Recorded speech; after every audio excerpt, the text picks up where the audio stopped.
Hi everyone, this meeting is regarding SugarLearning's Sprint Retro Review for 165 and Sprint Planning for 166. The sprint goal to updating Toast UI editor to its latest version, the work is still remaining and the goal is not been yet achieved. The sprint duration is 14 days, product owner is Nick, and attendees are as listed. The total billable hours for this project are 65K. And 65, and I, Nick, and Tino was working on this project. Coming towards the backlog for the Toast UI editor, I will be giving the update how we are going with our migration and what challenges we are been facing. So Toast UI actually supports two kind of editors. One is Markdown, another one is Viswig. So first I will be talking about the Markdown. So previously for the Markdown, we were using custom rules, and for that we were using an external library to render the Markdown into HTML. And that is still being used in all the parts of the application. But after the update to the latest version of the Markdown, the Toast UI editor, that code is not compatible with the latest version. So I did a few of the things. I tried going through the documentation, tried adding custom rules and all the things, but first, I will tell what we have achieved and what are the challenge we are facing. So the toolbar buttons on the custom toolbar buttons, when we are trying to add the China box or France box or email template. So these are all custom toolbar buttons we are using on the Markdown editor. So these functionalities have been achieved and they have been saved, but the problem is with the rendering of the HTML on the live preview. We are previously using the external library to render that whenever the user is editing and they can see their live changes on the right hand side of the editor. But now that is not means we are still working on it, but we are not able to achieve that. And the other thing is there is a lack of documentation on the Toast UI, and they have given a suggestion to use the plugins but does not give a sufficient documentation for writing a plugin. So therefore we have to go to the source code through different plugins which they are using for their Toast UI editor. So that's the challenge we are facing right now. Any question about it? Yeah. Lots of questions. Yeah. Toby and Nick, I understand that there's a lot of problems to do with some Toast pop-up, but I really don't understand. It sounds like we can't use this library. If you can go to the library, that'd be helpful. But there sounds like we just can't use it out of the box, and you want to make a whole lot of customizations to it for some reason, but I don't get the reason. The library, so Toast is a bit of a misnomer. That is essentially the product name of it. So it's got nothing to do with toasts popping up in the user interface. Secondly, okay, well, then I was completely anchored to the wrong conversations. That's why it wasn't really making a lot of sense. Secondly, Oz has run into issues with the preview using this component. Previously, it would directly translate HTML or the Markdown to HTML for the preview. That approach is not working. It needs to use a different sort of plugin framework. The documentation for doing that is not particularly good. And we haven't yet touched on, so we're talking here about where you have your Markdown and your preview. So Adam, I will be showing you the screen that I'm talking about. Yeah, this is the screen, and this is the Toast UI editor we use to add the content to the items. And the Markdown we are talking about is this. Are you calling this Markdown editor a Toast UI editor? This is the library we are using, Toast UI editor, which is called Toast UI editor. For Markdown? Yes, for Markdown and Viswig as well. Viswig is a rich text editor we use for the commenting section on each item. Yeah. All right, but we only care about Markdown. We don't do the other one. I think we've even disabled the other one. We disable for editing the item, but not for commenting on each item. What I mean by that if I just save and close, and if I go all the way down, click on more, and this comment section, and where we can see this editor, this is also been WYSIWYG, the part of Toast UI WYSIWYG. editor. WYSIWYG, Is that WYSIWYG, yeah, WYSIWYG. Yeah, sorry, sorry And about that. is that HTML or Markdown? This is rich text. Rich text. Are you sure? Because it should be Markdown. It's not Markdown. I'm sure about it. Oz, under the hood, it should be Markdown Yeah, under the hood, yes, it is. when it's stored to the database, but it's Yep. not rich text in terms of the rich text format.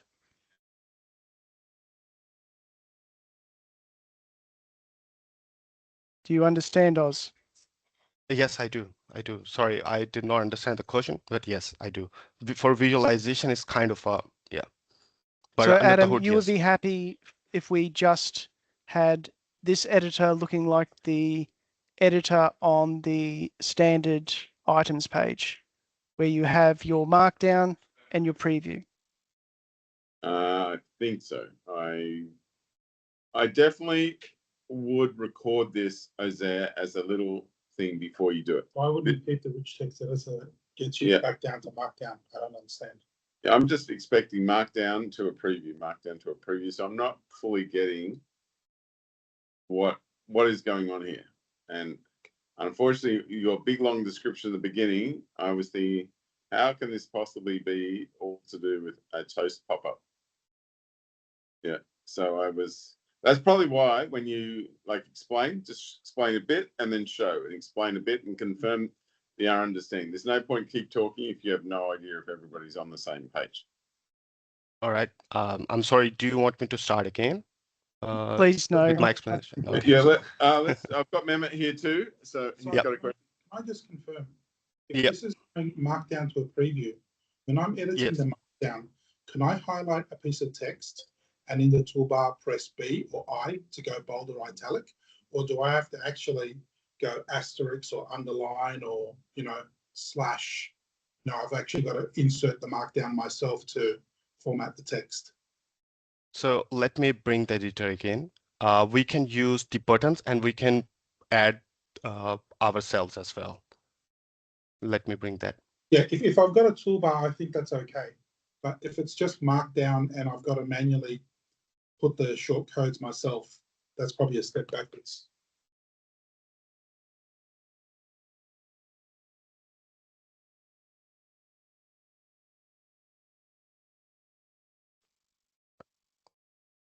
And Ozed, do you know what Markdown editor we use in Tina? I come to know yesterday. Means Nick and I was discussing, and I also looked for that. Sorry. You know its name? Plate. Yeah, Plate. So is there a reason that they use one editor and we use a different one? Like, should they be consistent? Yes, I did investigate in that. Plate does not support Angular version right now, but I asked the question I asked them a question and they give me Angular library for another one, but that's kind of a viewer, not use the tech. Means they don't use that tech yet for the Angular, but they're just a view over the React components, React library. So coming back to Mehmet's question, so yes, Mehmet, we can use by this, or we can also use headings in this way. Okay, perfect. Yeah. Yeah, I'm happy with that. All right. Okay, coming back to this summary email. Although I would make a comment on the comments, pun intended, is that if you have someone who's using SugarLearning as a user and they'd like to put a comment on a SugarLearning item, it depends on what the goal is for this product.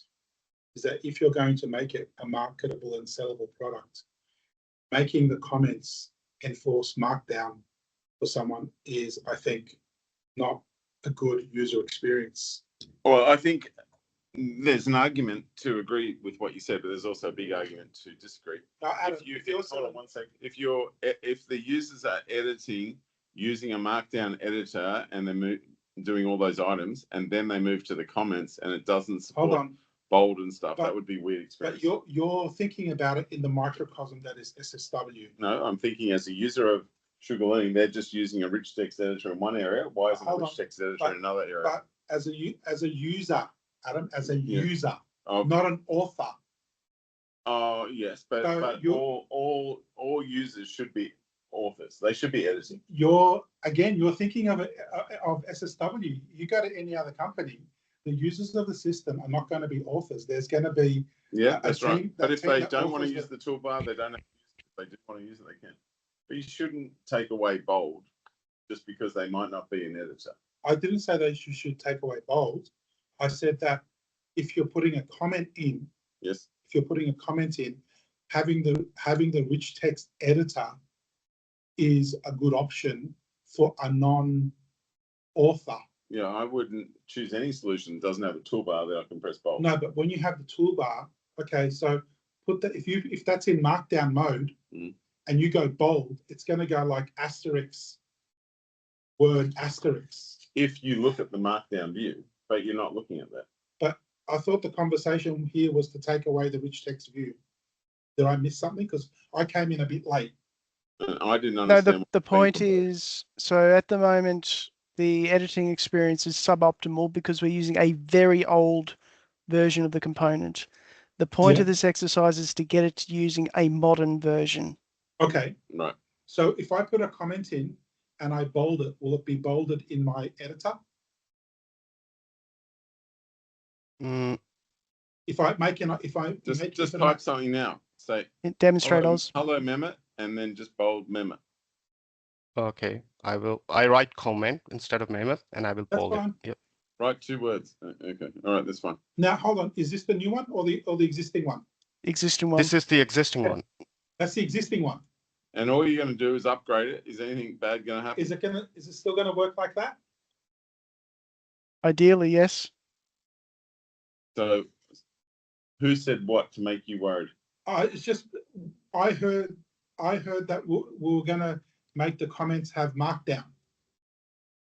The Markdowns already support Markdown, as far as I understand. That's how you can do bold. I don't know where the view is, but you could. So underlying that, it's Markdown, right? Yes. Yes. But where's the view? The user entering comments in, we'll see it. We can't see the Markdown from this page. From this part of the application, but we can see when we edit the item from here.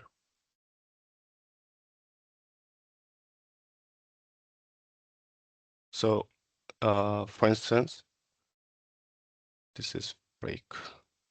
So over here we have hi, welcome to SSW, and we can see the render. What I'm getting at is if I put a comment in, I don't want this experience. On commenting section, okay. Because Adam, I think you should be paying attention. Is that if you're putting a comment in, you don't want to be seeing your comment and then the preview on the right. You just want to see your comment. That's right. Yeah, you don't want the preview on the right. Yeah. Yeah, that's the plan. The plan is to keep it as is, or the plan is to show a preview on the right? No, keep it as it. Right. So something that's happened in this conversation has made Mehmet worried that you're changing the UI. Yeah, that's because I posed the question whether we should change the comments to this because this would be less work. But if we're all happy that we are going to go WYSIWYG for the comments, then we just continue and do that work as well. Yeah, I don't think you can have the comments like this. It's not. I haven't seen any comment system where, like, there's like Markdown on the left and preview on the right. I don't even think GitHub does it that way, does it? No, they have preview on a separate tab. Yeah. Yeah, but that's very similar to what Tina does. You have your editor there. Yeah, but this is fine for this page. This is perfect for this page. I'm saying, you've got to like go to any WordPress site, right? you post a blog post, and then underneath it, it's got comments from users that have this experience. That's the point I'm making, is that should be a separate experience to the authoring experience. Okay. All right, I think we've done that to death. All right, good. Right. So we perform the regular monitoring for this duration of sprint, and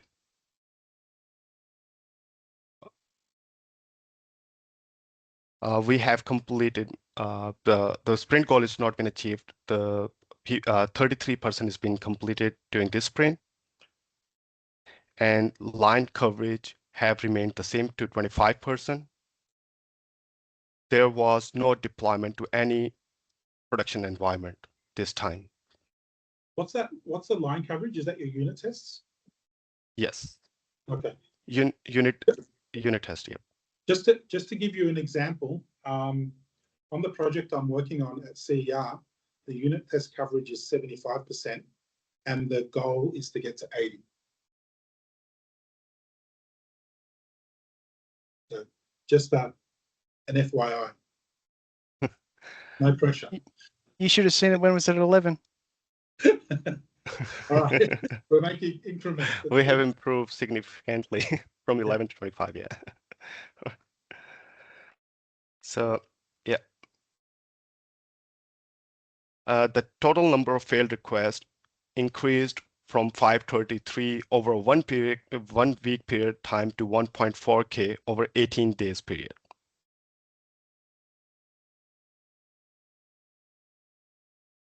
Total unique user has been increased from 93 over 1 week period to 121 over 18 days period. And authenticated user have been increased from 76 over a 1 week period to 84 over 18 days period for SugarLearning Global. So how do we explain that authenticated users going up from 91 to, was it 90 to 120? Do we have some new external users using it? Because we haven't added 30 staff. I guess Nick can answer better about it. No, I can't. Okay. That will require investigation. Yeah, no. Yeah. So this would be for you to do, not Nick to do. I think when you see those spikes, like it's not like it's gone from 90 to 92, and we can explain that away. But I think when you see a spike from, say, 90, I think it was 90 to 120, that should go, oh, I might have a look at why we've got 30 new users. Yeah. Now, what it could be is it could be a new customer trying it out. Yeah. And, All right.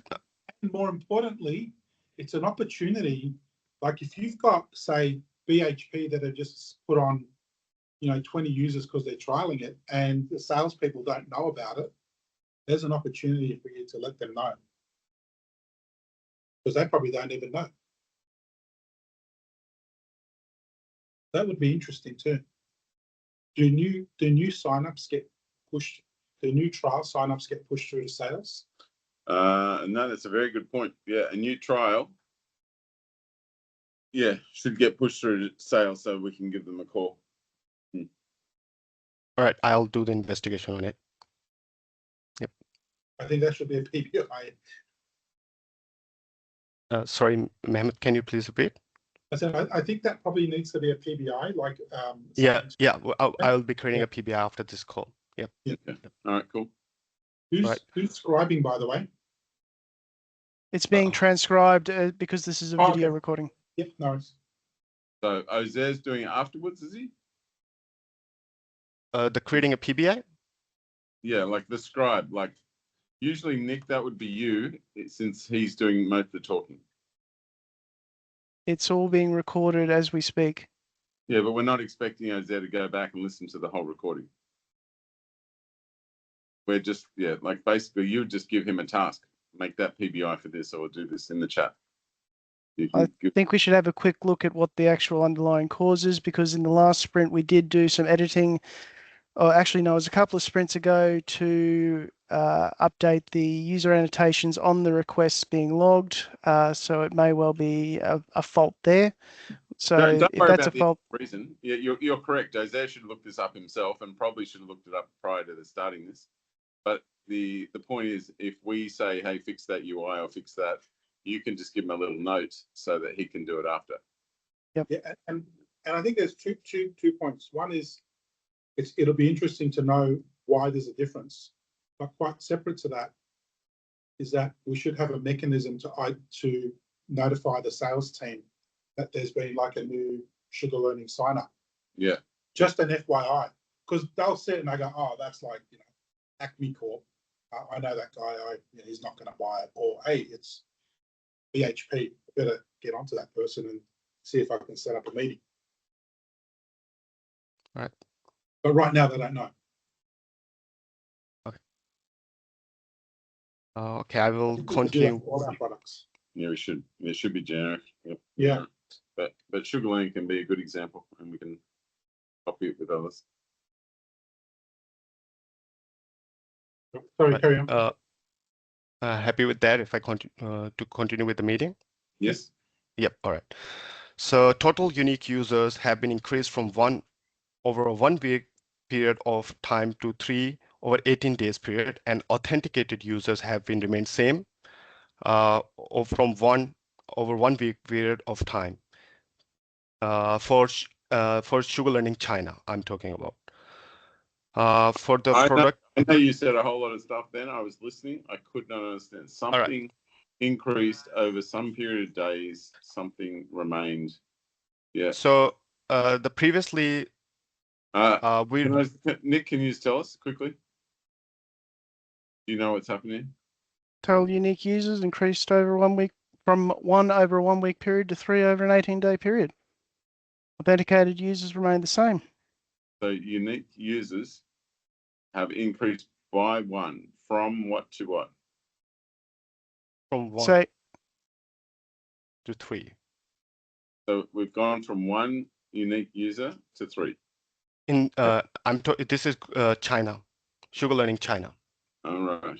Okay. Though you do need to update that caption there, Oz, because you've got 0 for 18-day period, but in your chart you've got 1 authenticated user. And I think I would start with the words China dash, because it's a long time before we realize we're going from 1 user to 3 users. How's that possible? After this meeting. Yeah, I'd just say China tenant dash, and the other one would be Aussie dash. I've got to go. I've got to meet. Right, I will update after this meeting. For the product roadmap, all right. For the product roadmap state of Apex, EF core migration has remained the same at 48%. And we are doing the experimental work for upgrading the Toast UI editor by migrating it to latest version. Coming to Sprint Retro, what went well? There was nothing this time. What didn't go so well? So we collectively think that the implementation of the preview of Toast UI editor is more complex than it's anticipated.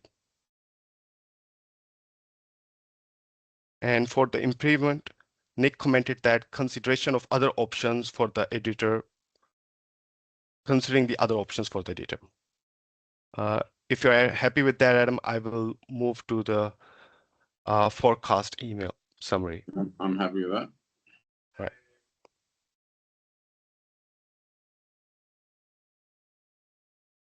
Right. This is a forecast for Sprint 166. The sprint goal remains the same, updating the Toast UI editor to its latest version.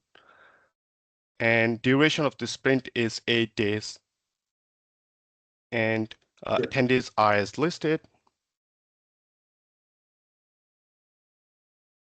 So in this sprint, we are going to work for creating a plugin which will help us to preview the HTML while editing an item on Markdown. Are you happy with that, Adam? Yes. Oz, before we move on, could you please boldify the spike? Yes, I'm sorry. So this leads very nicely from our earlier conversation, Adam. Because this is this is requiring more work than we anticipated. We have been having a look at what other options are. We've allocated a little bit of time to have a look at whether the Kendo UI editor would be a viable option. Right. And ideally, we will get the custom plugins completed for the Toast UI editor. However, we'll be in a position next sprint to make the assessment whether we continue with it or whether we should change course. Okay. Okay. Zach, can you record a short video just showing the pros and cons so I can see them? Yeah, sure. I'll do that. All right. All right.